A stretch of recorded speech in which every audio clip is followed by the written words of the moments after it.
বন্ধুরা, আজকের খাবার থালার ওপরে অয়েল প্যাস্টেল দিয়ে অঙ্কন করছি এবং আপনাদের দেখাচ্ছি।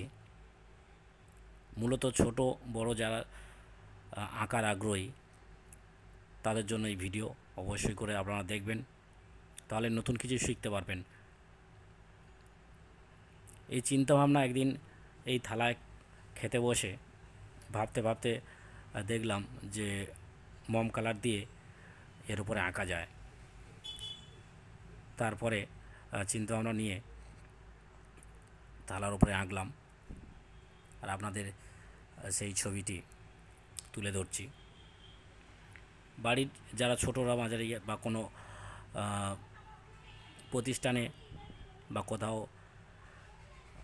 প্রদর্শনী কিছু হলে বা কোনো পুজোতে বা হাতের কাজে এই সমস্ত থালার উপরে অঙ্কন করে স্কুলে জমা দিতে পারবেন।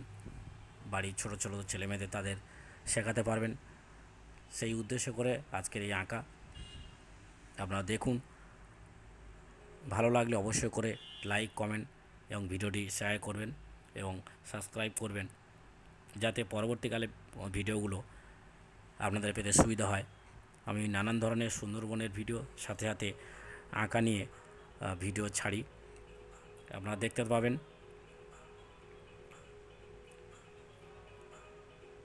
এবং একটা অবশ্যই করে লাইক কমেন্ট করলে আমি আরও উৎসাহ পাব, আরও নতুন নতুন আঁকা নিয়ে আপনার সামনে উপস্থিত হতে পারবো।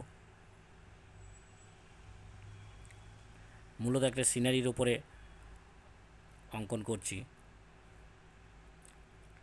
এবং কালার পেন্সিল, এগুলো নর্মাল পেন্সিলটা কম ধরে এবং অয়েল স্টেল কালারটা মোটামুটি ভালোই ধরে। ক্যামেলের যে ওই কালার নিলে ক্যামেলের যে অয়েল পেস্টেল আছে এই থালার উপরে ওই রঙটা খুবই ভালো ধরে। পোলো রঙটা ততটা ধরে নাইতে।